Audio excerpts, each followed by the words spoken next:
What's going on, cryptogies? Welcome to the episode 21. I'm very excited because I have somebody that been talking about Web3 social media, and it was one of the most influential women in Web3.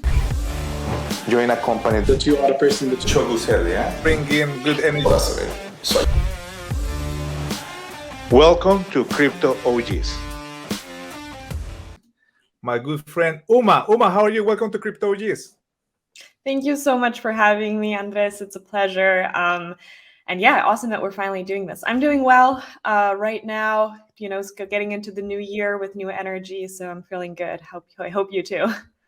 I feel like this energy is going to be really good Yeah. for not only for the crypto industry, but for everybody, especially in social media. We will talk about social media because that's a common passion that you and me have together. But let's start with the first question. Tell us a little bit about yourself. Who is Uma? Wow, that's a big question. Well, I would say, I'm constantly evolving as a being, and I am a student first and foremost.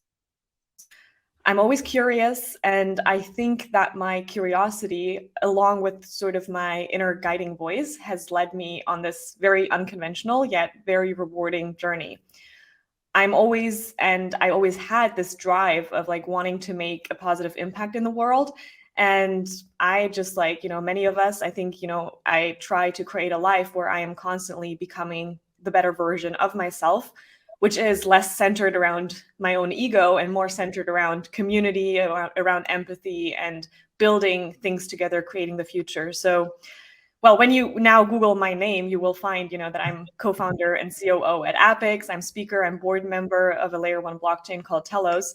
But those are like really just titles, and it doesn't, describe the nature of who I am. But to summarize these rather like career-related titles, I think a good way to put it is what comes to my mind is like Marie Forleo, who I've been looking up to and following for years and years. And she said something, and she coined the term. I think it's multi-passionate entrepreneur, and I think that's a really good description. But again, that's just one version of who I am. I think there's a lot more, and I think, or I know that I'm on this earth at this time right now with a bigger purpose, and I see myself as sort of a vessel.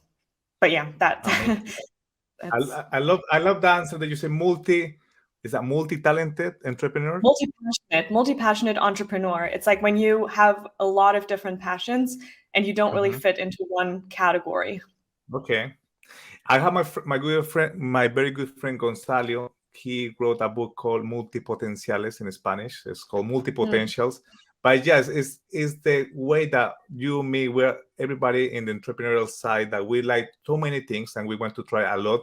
And before used to be like not very well known, or people didn't see it properly because everybody wants to put you in one box. Either you're a doctor or an engineer, but you cannot be all these things at the same time, right? And then we have, like, for example, Elon Musk. He's building rockets, leading a social media platform, building cars. For example, you're building a crypto project, social media, agency, etc. So I like that concept. So you start as an online entrepreneur at a very young age. Let's talk about entrepreneurs with passion. What made you become, or who inspired you to become an entrepreneur?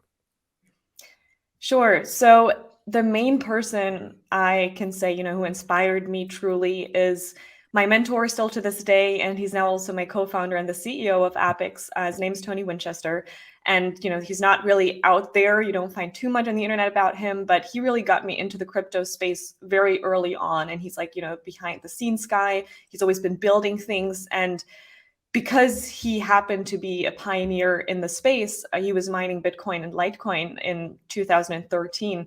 And he really opened my eyes, to the limitless possibilities, not just now with blockchain and these newer technologies, but even before that with the internet.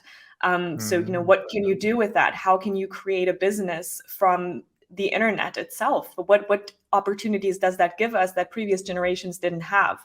So usually you would go the route of going to high school, you graduate, and I did graduate. I have my, like highest German high school diploma, along with an international baccalaureate, which is an additional degree. I could have gone to university, but because while I was going to school, I was already exploring different avenues, and combine that with my curiosity. I asked a lot of questions, and I saw him, building businesses, making millions, and having these mining machines. I was like, what is that, right? I was curious about it. So he inspired me to get into entrepreneurship, try things out, build an online business when I was around 15, 16, which once you start doing that and you actually make money, you're like, oh, holy, I can actually do this. It's not just like this term. So before that, I didn't know about entrepreneurship. For me, it was clear I was going to go, study after school and find a job.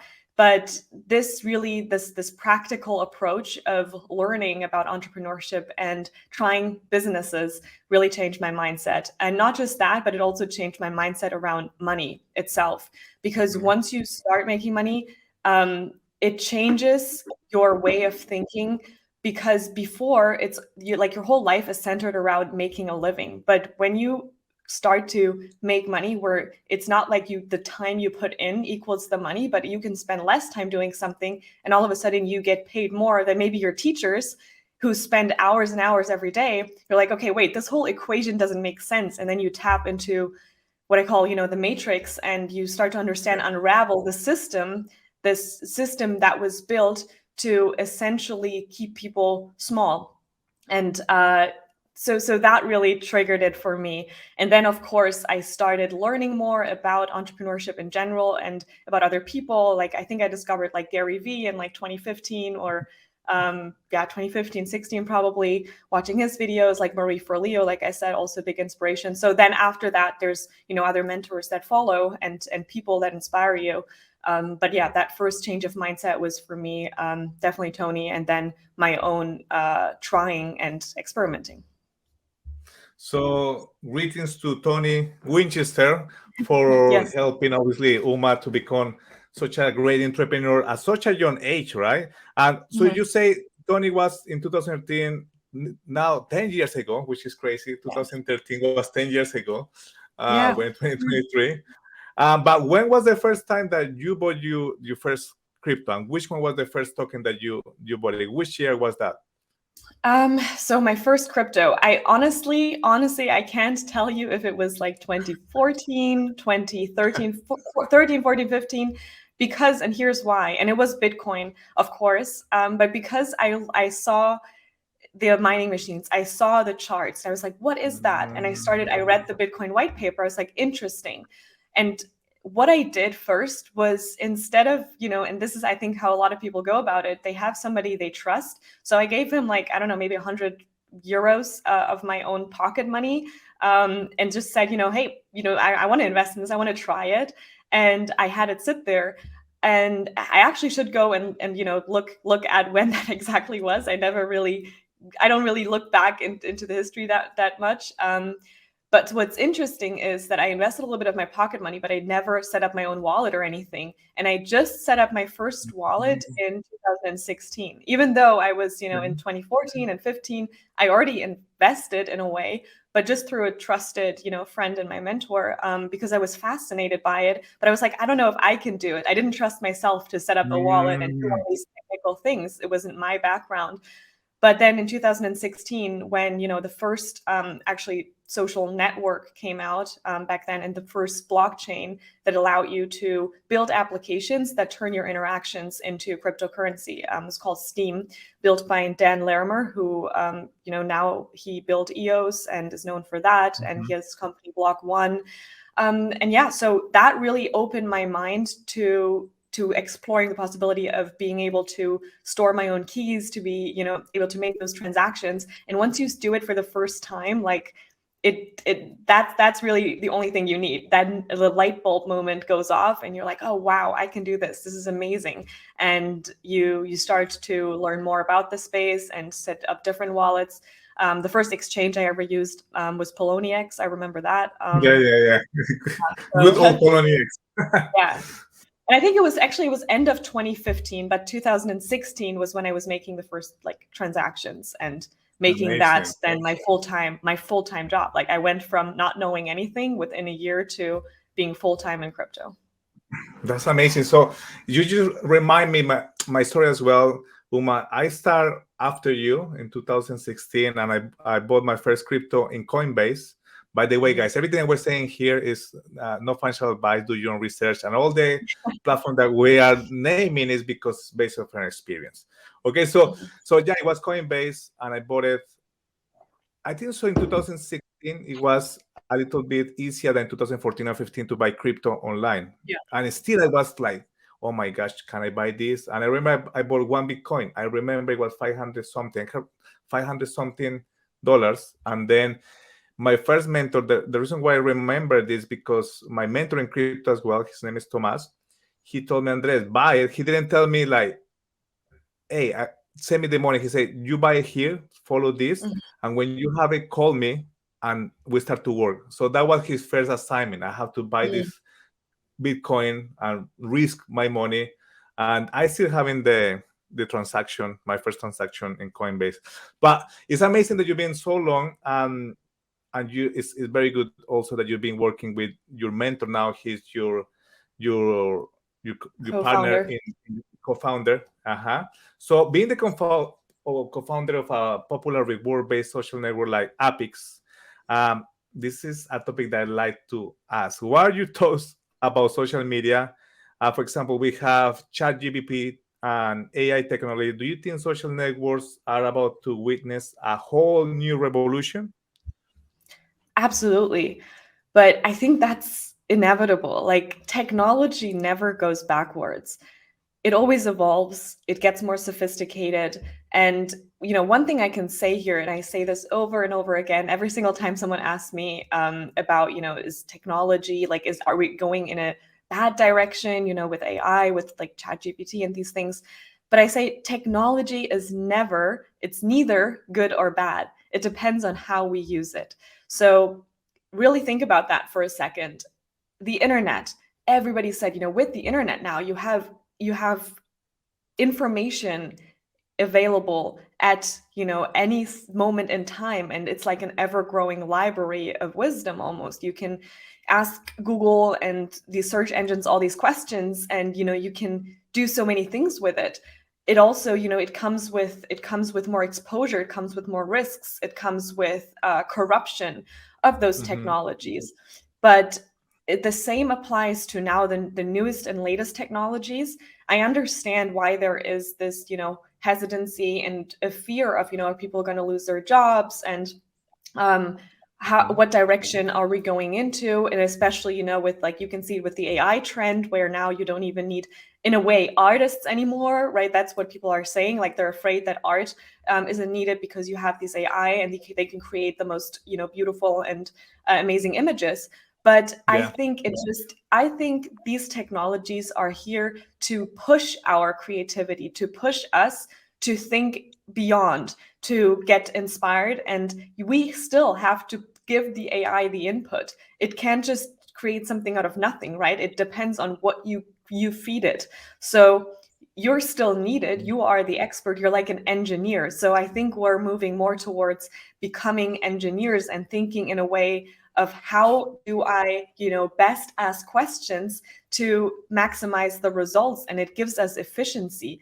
It allows us to create even more in our lifetimes, because it's like, the time we only have, the 24 hours in a day, you can only do so much.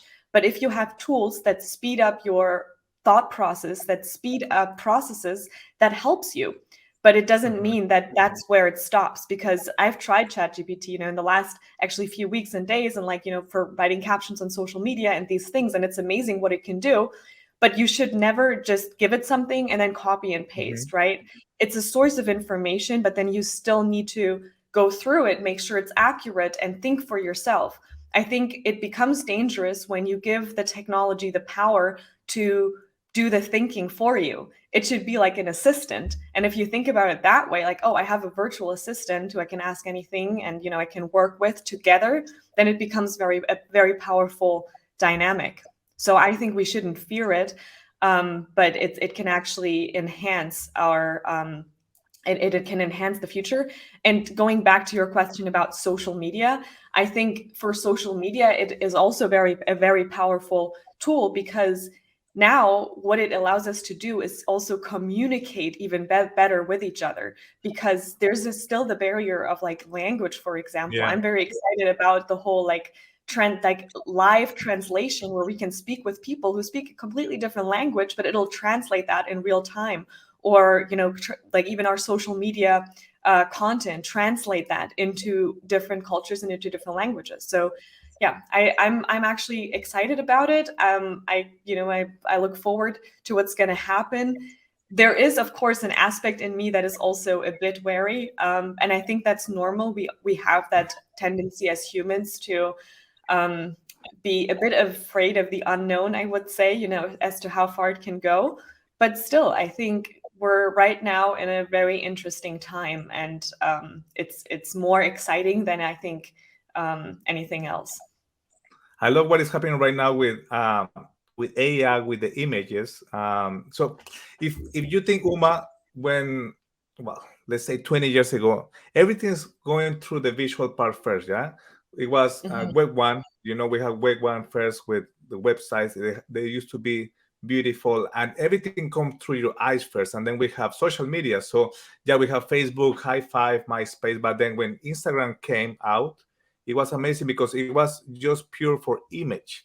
And I think so all these new apps that are converting your pictures into AI, sorry, the AI is converting your picture into new pictures. I think that's the way that everybody's enjoying it the most right now.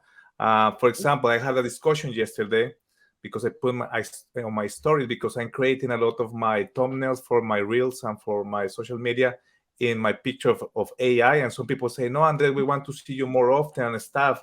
But I don't have enough time to take all these pictures all the time. So AI saved me a lot of time to go and find a photographer, a good lighting. You just create 50 pictures in 20 minutes. So easy, right?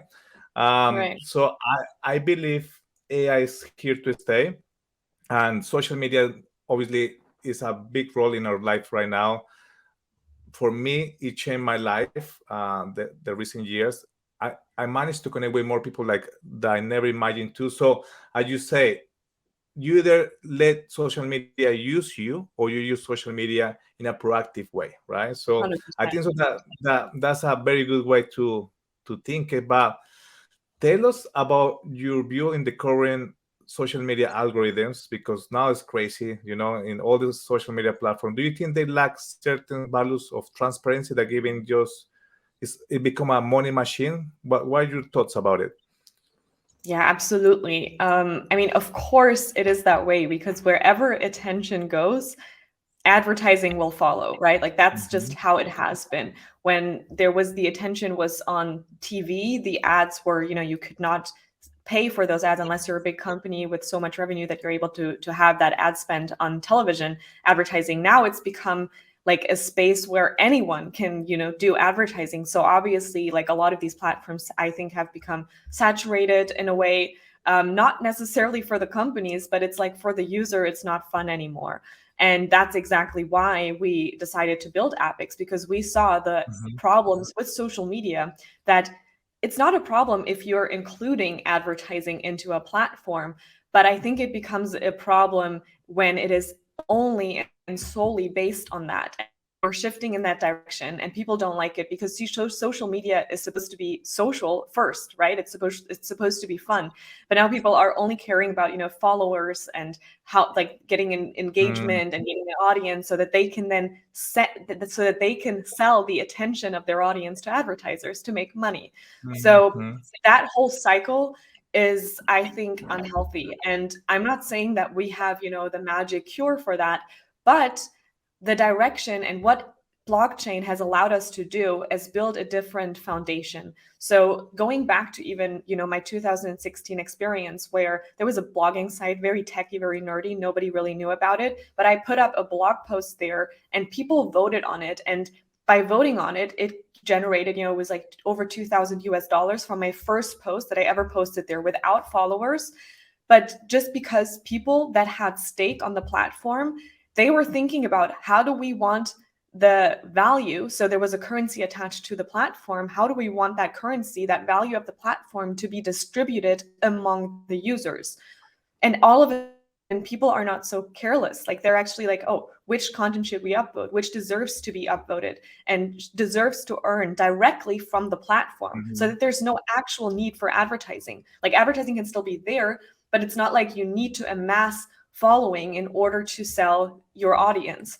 And so when the audience and when the users are not the product any longer, then we can bring back social to the social platforms. And that's what we're trying to do with Appics. So we saw that model working. Like, we had the proof of concept. My team and I, we were among the top bloggers on that platform. And we said, hey, we need to build an application that is easy to use, that is more like Instagram-y, where people can just upload photos and videos very quickly, and then earn directly from the platform itself, from the token. So we have a native token tied to the platform, and by sharing, voting, and commenting, you get rewarded. And I think having a reward system, and again, combining the benefits of blockchain with social media, can actually be extremely powerful. And that's why I'm so bullish on it. And like, every single time I speak to people, also like my friends, like, they can feel that I'm just genuinely enthusiastic about it. It's not like I'm trying to sell anything, but it's more like, guys, do you realize what's going on here? I love it. Yeah, I love like everything that you, I can see your passion right now. And obviously the first time that we talk on the call to talk about social media and Appics. And yeah, it's right the moment, is the right moment right now to start to build new technologies, new social media platforms. I believe is going to change. absolutely. I don't know how long it's going to take, but it's happening right now. People, especially, for example, parents, I have my little kids, are looking for ways to innovate the way they're going to approach social media platforms, and they don't get in that bubble. That's, if you don't use social media very well, it can be very harmful for the new generation. So yeah, we need something unique, something new, and I'm happy that you are building a new platform for the new generations. And Uma, apart from Appics, you are also a board member for the Telos Foundation, which is home to the fastest EVM. If people don't know what is EVM, it's Ethereum Virtual Machine. Tell us a little about the development and your experience with Telos. Tell us about Telos.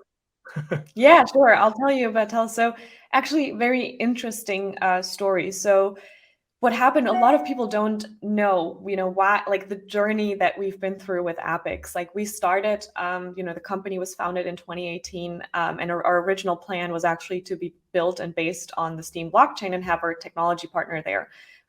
If you've been in the space for a while, then there was a whole internal conflict within the Steem and Steem community and the company. So that didn't work out. Company ended up being sold to Tron. But at that time, we were approached by Telos, amongst others. And what stood out to us was that Telos has a very a close-knit community, and the developers are, they're very good with the projects and communicating and wanting to help. So we worked with them to build our own custom, smart contract, and for about 2 years. And completely transition. It took 1.5 years to transition, and now Telos, we were first on Telos native, and our reward system, Appics, is built on Telos. Now I'm a board member because I stopped just looking at it from a project perspective, but I started getting more invested into Telos itself and the chain and their plans in the future. And one of those things was the EVM, because EVM is a huge milestone, because it connects you now to other chains. And for me, I truly believe that the future in blockchain is interoperability, is being able to use chains across networks, be on different platforms. So EVM was a huge migration and milestone to hit. And with the EVM now coming out, we even started building on that. So we have an NFT marketplace, that will launch and will be integrated into our platform this year. We're actually pretty close right now. We're in testing. And again, that was built on the EVM. Could not have been done yes, we're on Ethereum and Polygon and, potentially other chains. But we could only bridge it to our native token if we had the EVM. So that development was crucial.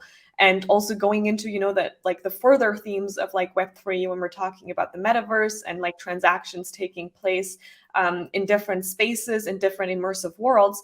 Again, you need that way of bridging different tokens, of bridging different networks. And everybody has MetaMask. If you're, most people are in the Ethereum community, you're familiar with that. But if you had to now create, completely new wallet, and you have to, invest into a new token, that's a big hurdle. So I think what this brought us is opening up this amazing chain and this team of developers to the bigger and wider crypto space.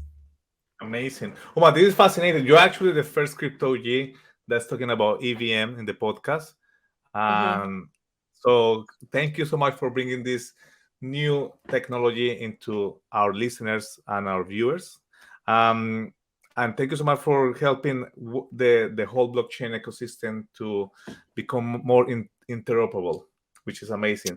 So in top of being co-founder of Web3 projects, board member of blockchains, you are also a very well-known keynote speaker and consultant for Web3 strategies and marketing. Where do you see the future of Web3? Where it's going? What's the next in the Web3 world? Wow, what's next? I think, so right now, the Web3 space, obviously, crypto has taken a big hit. We're in a bear market right now. Right now is another time. So this is my second like real bear market I've gone through, and it's always like what is the I'm missing the wording, like differentiating the sprout from like the weeds or something like that, right? Where it's like it shows your character. That's my point. It shows who's patient, who's in it. This whole like in it for the technology. Everybody says that and wants to claim that, but are you really? And I think that now is the time to see which projects are real, which teams are truly, they carry perseverance within them, and they are deploying patience. They are building and building no matter what the market situation is. And so that is where we are right now.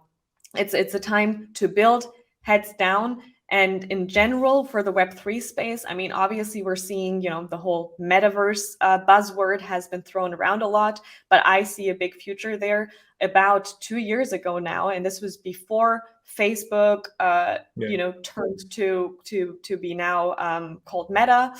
We actually already were talking about this topic internally. We were like, the next step, like that we're going to see, Web3 is going to be more immersive. And what does more immersive look like? We don't know. Is it going to be virtual reality? Is it going to be augmented reality first? Like, we don't know. But the fact of the matter is that it's going to become more immersive. And so what can you do about that? So for example, we bought 2 motion tracking suits. We started, exploring like Unreal Engine 5. We worked with Blender I have a picture of you here with. Oh yeah, with Kyle from Master Ventures. Exactly. Those are the all the suit, yeah. Yes, those are the motion tracking suits. You look like a ninja. It's really cool. And you feel like you're this character, and it's amazing. Like, for example, I'll show you a video where like I was wearing the suit and he was not, but we created his character just from like a lidar scan. So we were going around him and scanned his whole like body, facial features. And so we had Kyle in the metaverse, but I was moving his body like with my motion tracking suits, right? Like the future of content creation. It's absolutely insane. And I'll put out a video with him as well. We're still editing it, but I think it's going to talk more about the future and the potential of content creation when we talk about the metaverse, because yes, there's the one aspect is the social interactions. It's the actual like live, like now we have pixel streaming to be able to host events and things like that. But I think that's going to take a bit more time because from a fidelity standpoint, we're not there yet. But when it comes to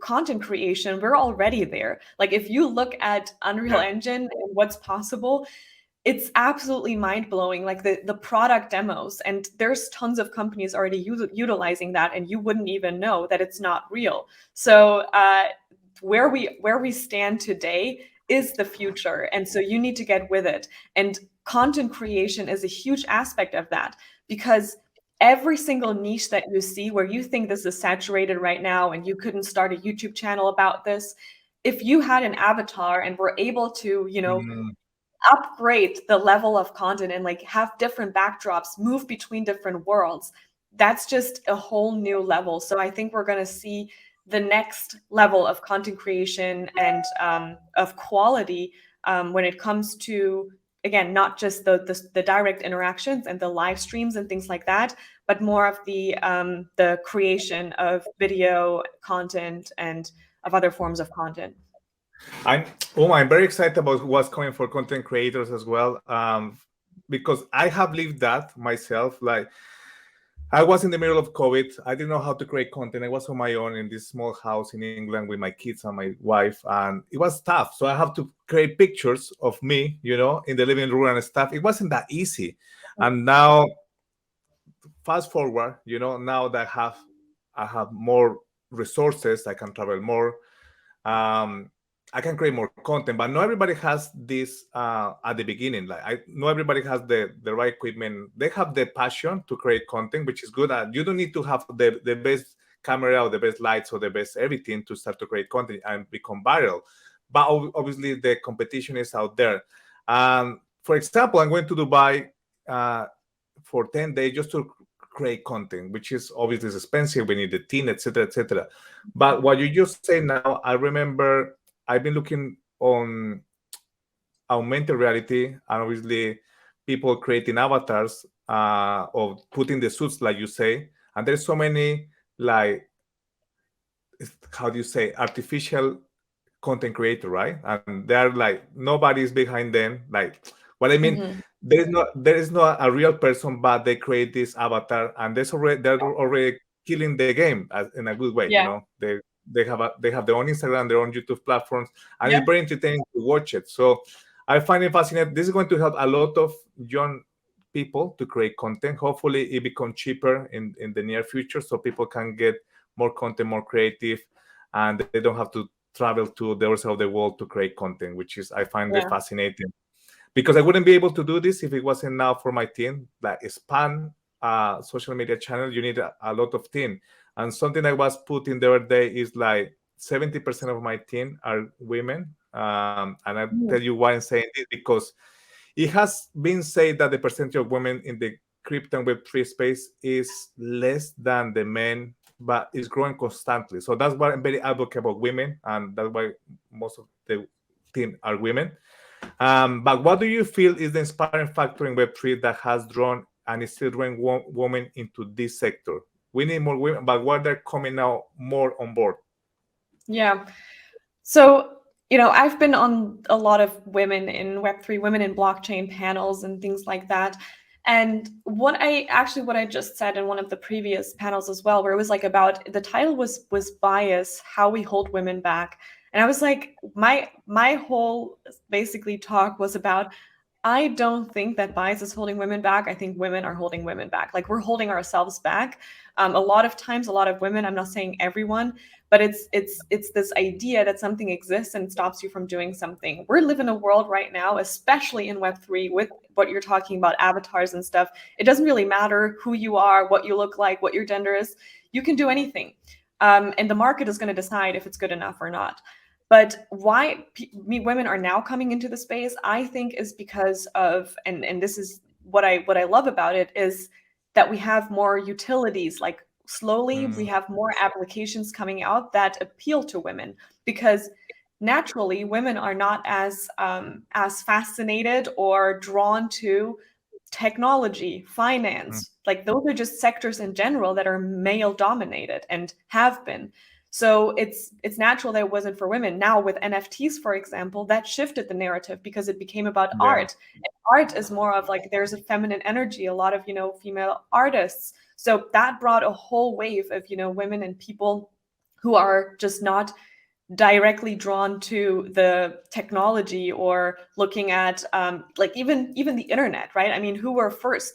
I don't think a lot of women were there with, building computers, like interested in hardware and putting these things together, or mining machines, right?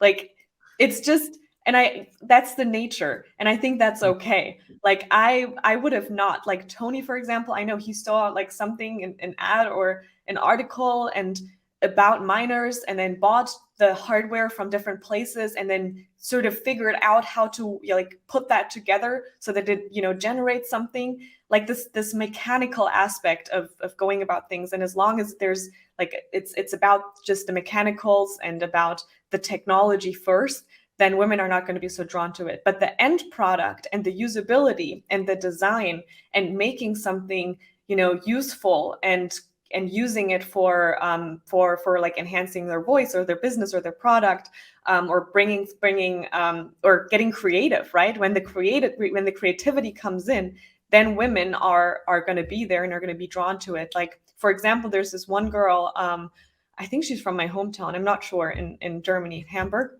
but her name is like Laura Marie Geisler or something. And she, for example, put together, which I think is really impressive, an NFT collection to fund her car racing. So, she didn't want to go to like old white men basically to fund her racing career. But she said, I'm going to do it myself. And there's this NFT technology, so I'm going to, try to do it through that. And so I think that that's really cool to see those projects come out where the technology is being used. And it's not necessarily about the technology. It's not about investing first, but it's first about the usability. And that's the same with Appics. We're seeing more and more females on Appics because it's like, oh, it's a social media app. They're also, women are naturally more risk averse. Like, we're not as quick to just try things out. And like, again, not everybody, like I'm a naturally like risk taker, but there's a lot, like generally we are more, we're more on the safe side. So we're not going to place investments where we're not sure. We're more nurturing, and we don't want to maybe take on that risk. But if it's about, I can invest my time, I can do something I'm already doing, and now I'm earning this currency. Let me try it out. There's less risk involved, and there's big upside gained. So yeah. Amazing. Yeah, I find it fascinating the amount of talent that's coming to Web3.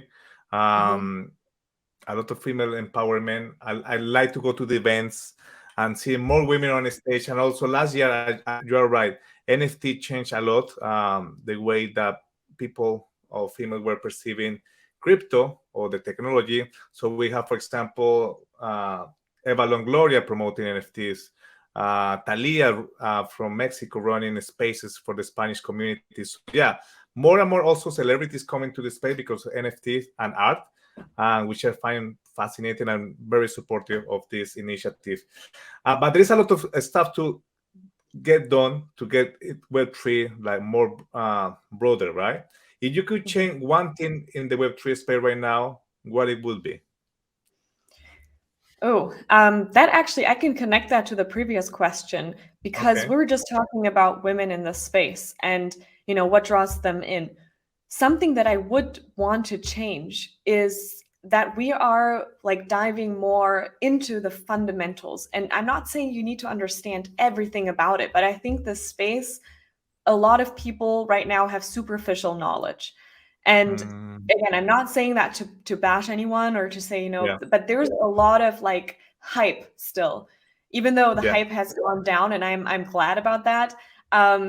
But it's like people want to be part of something and jump on the bandwagon, and I've heard you can make money with crypto, or it's just, the space is so powerful. Like, we're talking about the next era of technology. Like, it's a revolution, like in order to understand decentralization, you first need to understand the issues with centralization. You need to understand the fundamentals of how the banking system works, the fundamentals of how our world, the systems of our world are governed.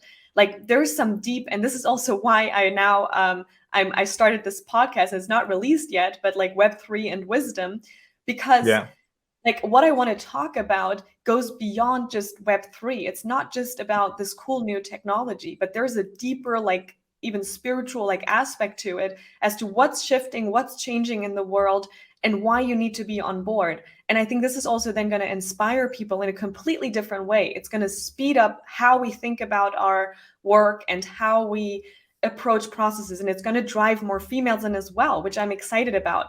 but I don't want to see more women in crypto or more people in crypto in general just because it's cool to be there. Like, right? Like companies will hire women or people of color to claim they're more diverse. Like this whole diversity.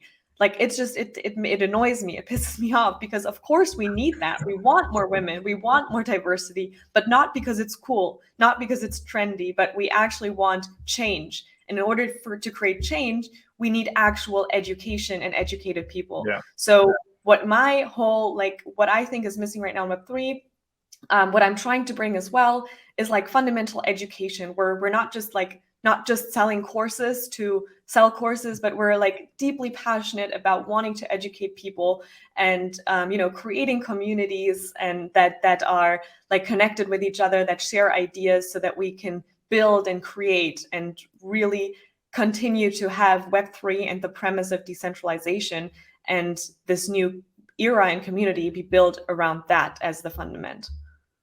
Amazing. That's something that I will attach to the next question, because you just mentioned community building. Yeah. Will you spend as the senior project marketing manager at the agency? What do you think is the main factor for developing a solid community for a project in the Web3 space, especially now that we're rebuilding the whole ecosystem? Yeah, for sure. So just for people to understand, so we have Appics AG, which is the company. We're based in Switzerland, and we have under that different departments, right? So we started out with the Appics app, which is the reward-based social media app that is now launched and live. We have like the NFT marketplace, we have the metaverse side, and we have the agency. And even before, like my team and I, we transitioned into now we call it a Web3 experience agency, because we're building like Web3 strategies, Web3 experiences, Web3 marketing. But even before we went into Web3, even before I was in crypto, we had a digital marketing agency. And again, with Tony, I've worked with my core team for over 10 years now. And even like I saw he was building automated tools, and we had a team of like really talented developers. So I said, hey, can I build a business around that and sell those services? So we started building a digital marketing agency and helped people and businesses to transition from the real world to the Web2 social media and digital world to have a website. Like I convinced companies that it's important to have a website and to build a social media profile eventually. And so now the next step of that and next stage is to convince the people and business owners that it's not just enough to have a website, to have social media, but now you need to start thinking about the next stage, which is Web3. And I'm not saying, and this is very important, I'm not saying that now you need to have your own cryptocurrency. You need to have your own NFT collection, because a lot of people now think, oh, Web3, like what am I missing out on? I need to get into NFTs. I need to do this. I need to do that. No. What's important is building your community in Web3, understanding the people that are in Web3 and why they are in Web3 in the first place, which brings me back to what I said earlier about the deeper education. Because when you understand Web3, then you can start thinking about your current businesses and processes that could and might be optimized through blockchain or through NFT technology. It doesn't necessarily have to be that. Sometimes I speak with companies that I'm consulting and I'm like, I don't think right now this should be part of, like, you don't need blockchain, you don't need crypto. Like your business is fine. But I think what is important to build a community, and what we're helping companies to do is building a community in Web3, is to take a look at, first of all, what is it that you want to do within Web3? That's the first thing. And if you are a Web3 project, then what's most important is finding your platform, finding your niche, finding the people you want to speak to and address, and not just sell, for example, the NFT as an NFT, but sell the utilities. What does it actually solve? What problems does it solve? And when you're doing something in the metaverse, don't just, you can promote it as like a metaverse event. We've done that because it's a buzzword, but also talk about what is the actual benefit, who's going to be there, what people can you bring on board. So going back to the basics, to the value proposition of what you're actually doing. And then I think, so one is finding your platform, two is, making it about the community. And I think number three would be transparency.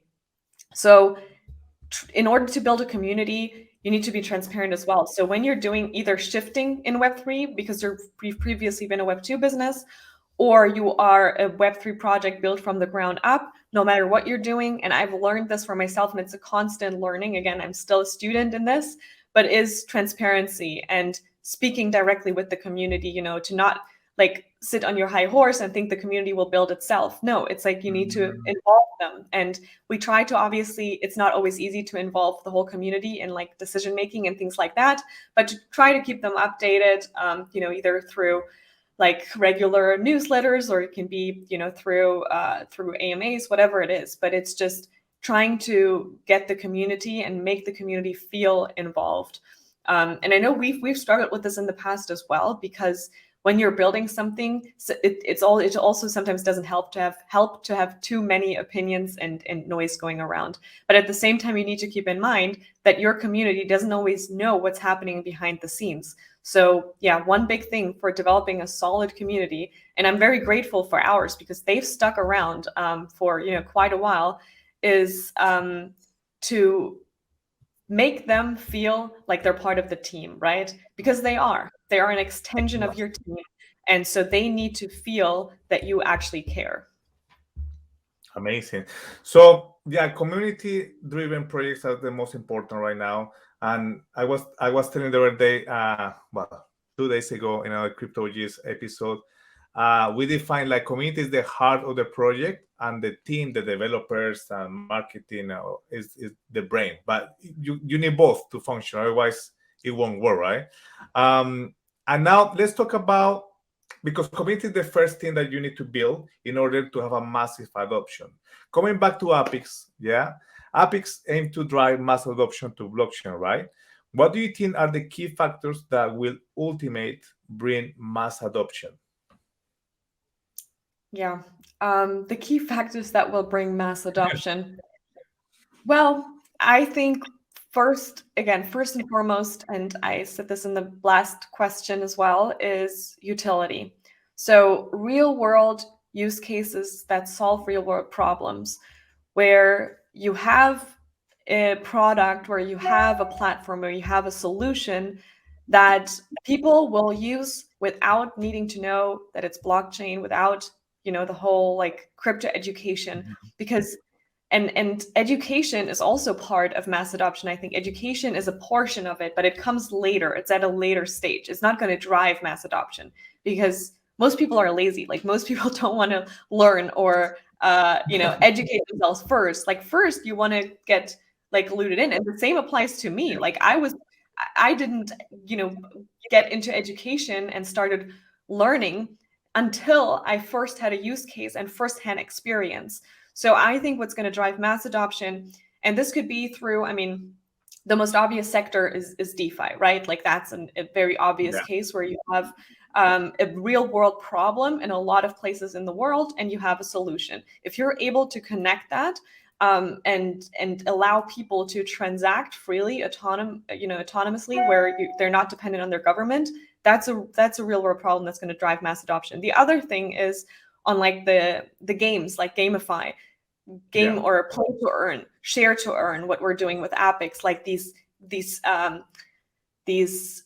products or platforms that incentivize people for their time.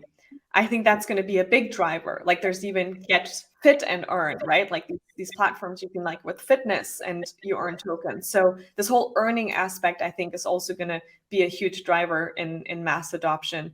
And then obviously it's also going to be the big corporations, just like we've seen with NFTs. Like, you know, once those get involved, like you have Starbucks announcing their crypto royalty program or NFT program, whatever it is, the points, that's going to drive mass adoption. So very simple use cases, that is going to be, I think, the main driver. Very simple use cases. And that's why, for example, gamify is so important, because people start to play a video game, which is easy. As you say, people are lazy, you know, they want to learn in an easy way at the beginning. And I think so the fact we have gamify, play to earn and share to earn now, it will make it more appealing to the masses. And okay, so we're in the 2023. We just got to start. We have 2 weeks in this year.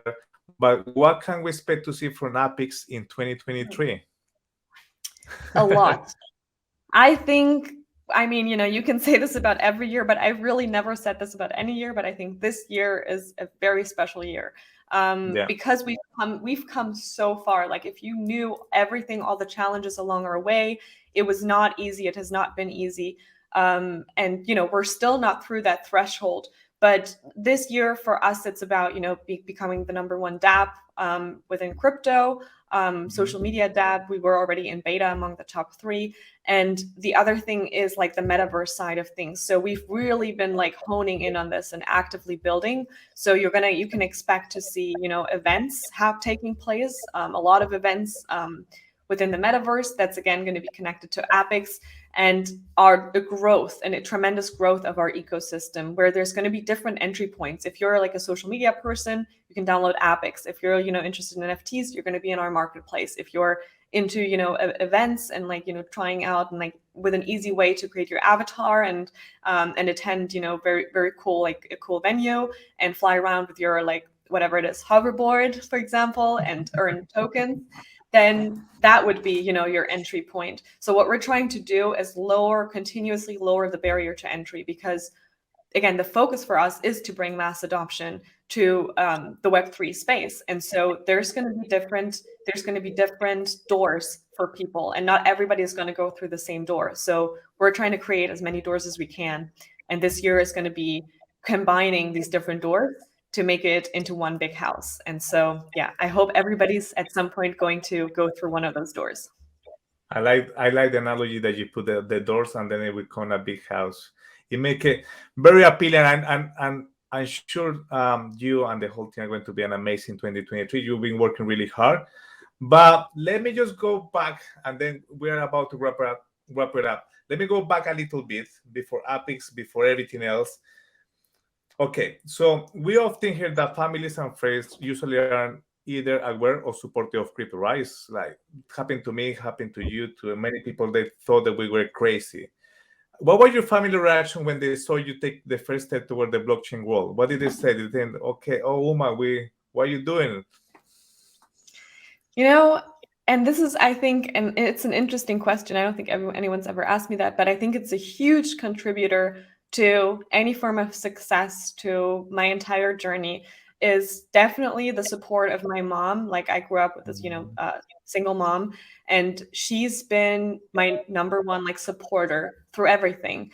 And it's crazy. Like, you would think that, and I asked her that actually. I was like, Mom, how come you've always supported me and everything? And she's like, you know what? She was looking at me when I was even very little, and I was climbing on these, like, what is it, like on the playground. I was playing on the playground, and kids would always get hurt, but I never did. Like, I've never had an incident where I got hurt, because I was very good at looking at myself, and I'm missing the English word right now, but at knowing how to balance and like not getting hurt. Like, I was good at already knowing what am I capable of, and if I knew that this one swing is too high or whatever, I would not go there.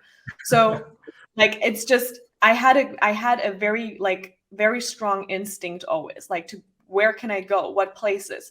If there were, if people, even early on, if people would give me like, like strange or weird vibes, I would just not, be there or go there. It's like I've always been very protected, and so she had trust in me. She's placed a lot of trust in me. She's like, oh, she's gonna find her way no matter what. So she was okay with that. I mean, plus, of course, I did also like finish my like high school and things like that, like the basics. And she saw that I was driven. Like, I've always been so ambitious. I had the craziest goals. I can actually tell you one. Like, when I think it was maybe 13 years old. When I was around 13 years old, I drew a picture of like a place where I was going to be, and there's palm trees and like this big house. And I just had these crazy fantasies. And my mom was like, where are you getting this from, child? Like, I was like, oh, I'm traveling the world and I'm going to be there. And then it actually, like, it happened. And I was like, I already was there in that place. And when I got there, and this was, I think, in like 2017, 18 or something, I remember sitting there and I was like, wow, Like I already knew that when I was 13. And so, and my mom, again, she saw that. And even though she might have had this feeling of, oh, she's a bit crazy, like in the back of her mind, she always knew that whatever I set my mind to, I will, get there and I will find a way. So she had a lot of trust in me. And my dad, funnily enough, unfortunately he passed away, but he always, when I went to visit him, he would just ask me like, how are you? And I would say, oh, I'm doing this, I'm doing that. And he's like, I don't really care what you're doing. Like he was so supportive of Appics. He always reposted everything that we were doing, but he didn't care so much about that. And he really wanted to know, like, in my heart, how am I feeling? So that's also a big one. And I love talking about this topic because like how you're feeling is most important. If you're feeling supported, if you're feeling, like you can do anything, you will. But if you don't, and people now call it limiting beliefs, but as a child, as like a younger kid, you don't think about that, but it impacts you a lot. So it's super important. So the closest people around me have always, like, I've had a very, very great support system that I'm super grateful for. Like I could not have done it without that. Yeah, but other than that, of course, there's people that doubt you. Of course, there's people that will, talk negatively behind your back. But I don't really care. Like as long as the people that I love and that love me, are here to cheer me on and support me, and will be there in whatever comes on the when on the highs and during the lows, I'll be fine. Yeah. So, and knowing that and trusting myself, has really, really paved the way. Wow, that has been amazing piece of information from the bottom of your heart, and I'm sure your family is very proud of you.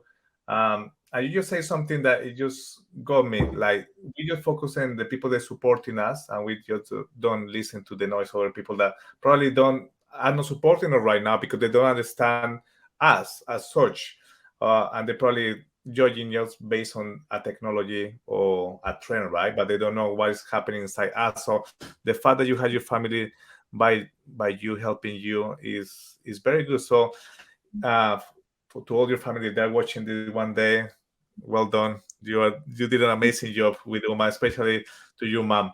I'm talking about you said to her, yeah, that has been amazing.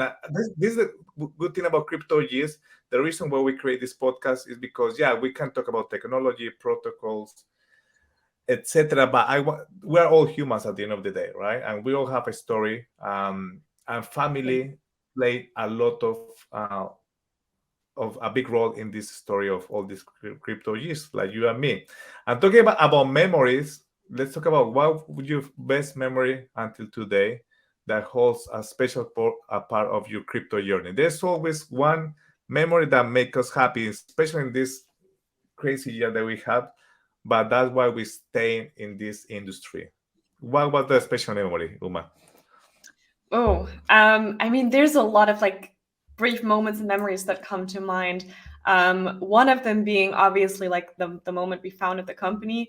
But I think a big one for me, I'm such a community person. Like I love being with my core team. Like we will do months together where we like work and live together in a house and like have these very strong, like strong work, but it's like a workflow, but we wake up together, we will like meditate together, we'll work out, and then like work really hard and like get things done. And so we had this like very strong period.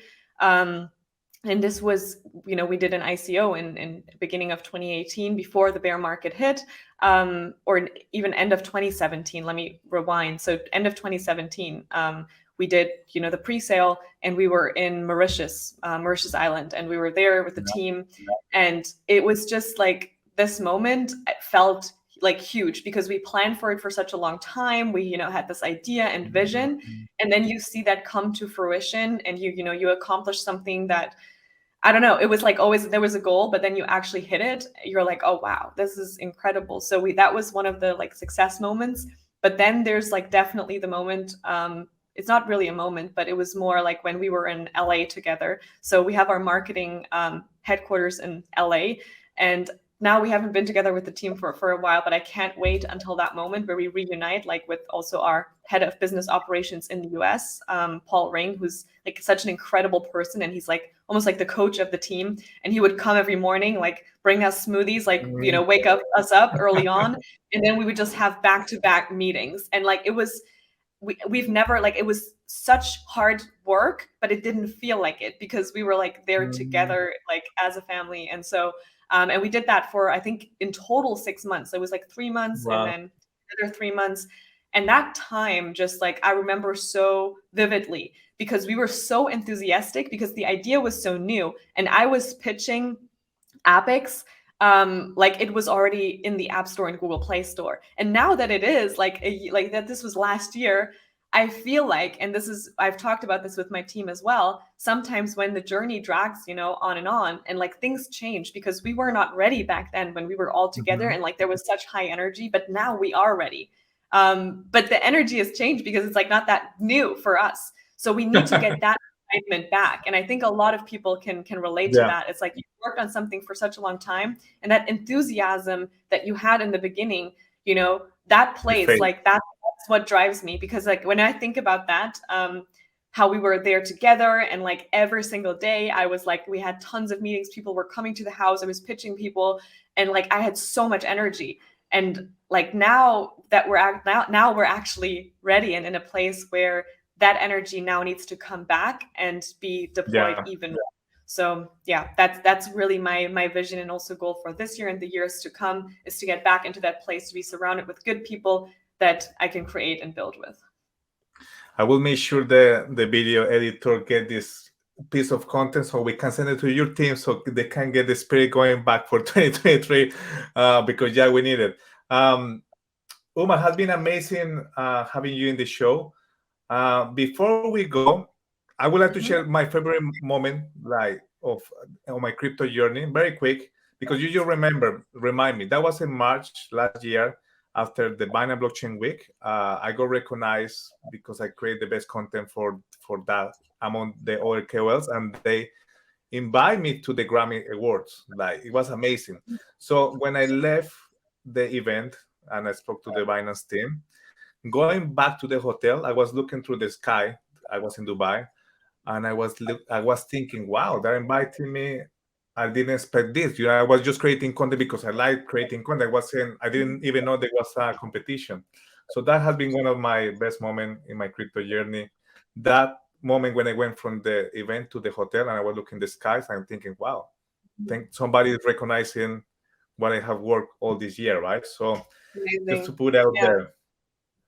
Uma, so 2 more questions, and then I know you're in a beautiful paradise right now. I'll let you go. You can carry on enjoying the party that you have right now. The first question is, what is your favorite animal? My favorite animal.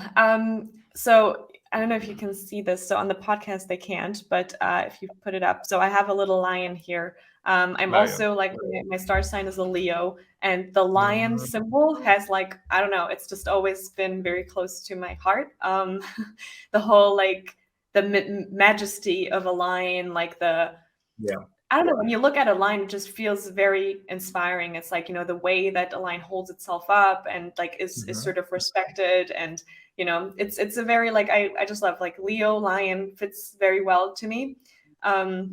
Yeah. But then in terms of like actual animals that I want to keep, it's like, oh, I've always had this idea of having a monkey and having dolphins, and like, oh, there's been a lot of animals. Lately it's been a cat. I've encountered a cat that I really love.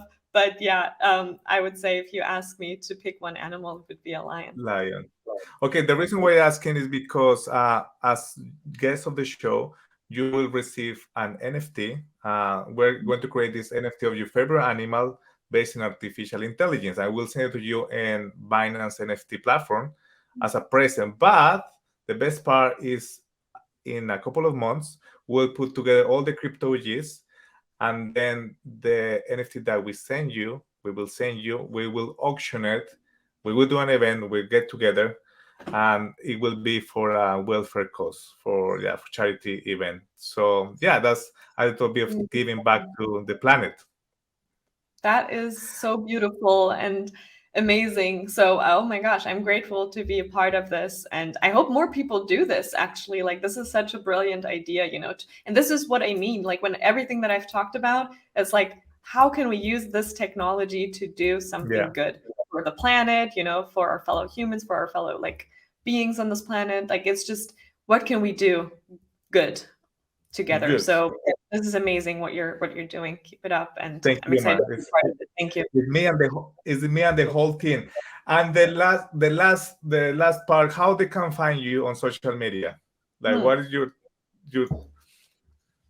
Yeah, my handles. So of course, with on Appics, I'm also, we're sharing content on Appics. It's everywhere. It's like appics.official. And for my personal socials on like Instagram, it's uma_hg. So you can reach out to me there. I just recently started, like using TikTok again, which is a bit of an uphill struggle. I'm trying to understand the algorithm, which is like uma_hgg. And yeah, on YouTube, again, I think the main thing you can look out for is like the podcast, which maybe when this episode goes live, the podcast will already be live. So that's going to be Web3 and Wisdom, which I'm super excited about. Thank you. And yeah, this episode will also be shared on Appics official on YouTube as well. So yeah. Perfect. And now I have the very, very last question.